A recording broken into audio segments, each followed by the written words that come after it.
Now it's time to get into the lightning round of cost. Okay. So, I love it. I don't remember the cost of anything. After a trip is done, you're like, the money has been spent. So the best thing you can do is just not think about it anymore. Because at that point, just take the memories. I mean, I didn't take the trip recently, so it wasn't super far ago, but like I'm spending so much. I'm bleeding cash right now that I have to write it down. Well, I think it's like The Godfather, take the cannolis, leave the gun. In my mind, it's take the memories, leave the money behind. Oh my God, we got to do a clip of all the sayings that Lexi remind. Like, I mean, the only ever saying I remember is take it to the mattresses from The Godfather. Like, if I have to say, take it to the mattresses. And I don't remember that from Godfather. I remember that from You've Got Mail. Yes, absolutely. I've never seen The Godfather. I mean, what did you get yours then? You've Got Mail. Okay, rom-coms for the win. Right. Okay. Lightning round. Lightning round. We're back to it. Okay, flights. I booked my ticket very last minute, literally like 3 days before I left. I was tracking the prices, hoping they would go down, but that never is what happens. $2,200 plus I used some points to upgrade to like their premium plus, right under business class. Okay, those are always nice. Accommodation, lodging.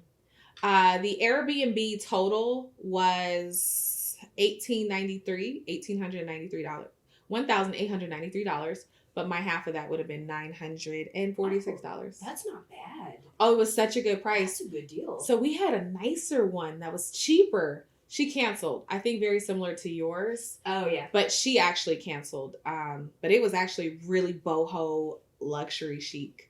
Okay. This one was not bad, but it was the second choice, not the first. That's a good price, though, for a 2-bedroom? Okay, so for 7 days, too, because we were there for 8 days, 7 nights, yeah. Nice, okay. Transportation? Transportation was Uber and Limes, and then the card for the ferry. Mm-hmm. So that came to about $110. That's not bad at all either for a week, especially if you're using that to get around. Okay, food? Okay, so what I did for food was I spent mostly cash, which means I think I spent maybe $500 or $600 on food for the week, which isn't bad. Okay, not bad at all. And then activities. We didn't do anything outside of looking for places, eating, and some of the restaurants we went had live music. They're actually really big on live music there. Nice. I mean, House Hunters International Flirting with Travel Edition for the win. Right. No money paid on activities, but you still got to like see around. Right. Love it. So food there is like a big deal. Oh, wait, let me tell you my total. Oh, grand total. $3,798. That's not bad. That really isn't bad, especially when you say that you're staying like 3 doors down from Madonna. Very nice area. Awesome. Okay. Nice. So what are some of your favorite restaurants? Some of my favorite restaurants, there were Fauna y Flora. I just really have to refer back to my list because I want to give you guys like really good ones.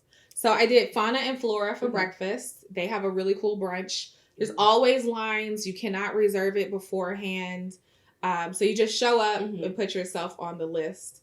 What we did when we showed up was we ate there right before I was going to leave. So I went to go get my COVID test. Okay. That tells you when I went, like the time period.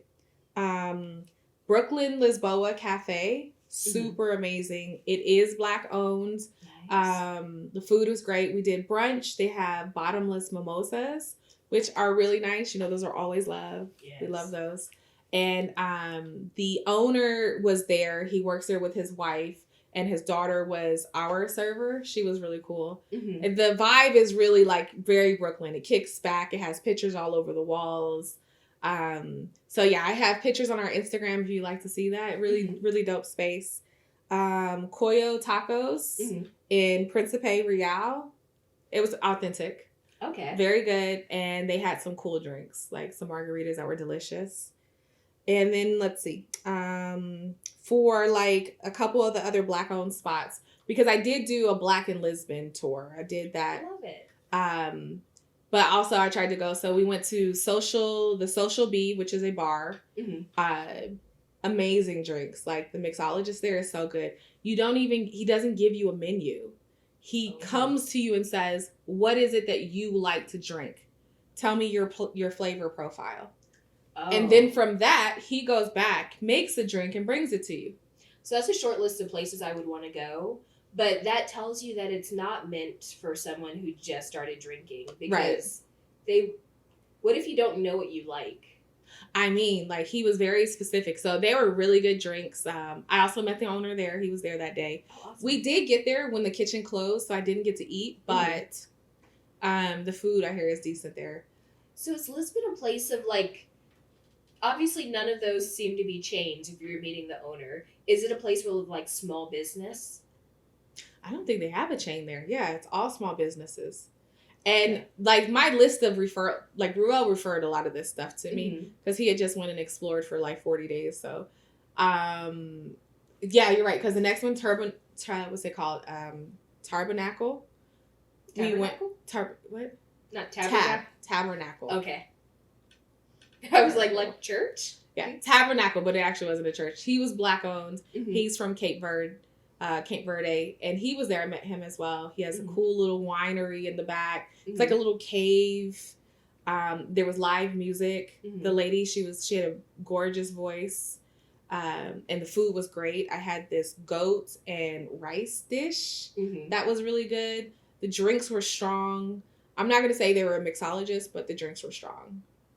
Okay, throwback question, because I know when we were there, we had one day where we were just, basically, we got, like, the person who puts you on a bicycle and then you're in the back on a carriage, and we just went around drinking and eating. Yeah. And after the entire day of drinking, we both came to the realization that we weren't even close to drunk, like, barely on the side of buzzed.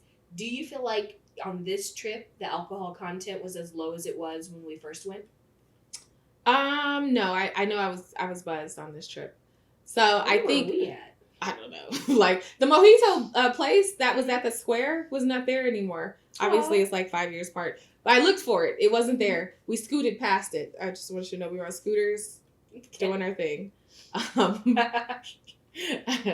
almost got hit by a car there because they didn't want to yield. I mean, how else was I supposed to move? But no, like, I think I went to a couple rooftop spots that had amazing. There was this rooftop. It was called the car park or the park or something like that. And it's the top floor of this parking garage is a bar. Oh, that's kind of fun. Yeah, with amazing views of the city. Like, so nice. I watched him make my drink and they were very strong. Like, I was like, I want to actually, so he did good. And then I went to Dejar Sound. It was Brazilian food, very authentic. We had a DJ. I ended up having to tip the DJ.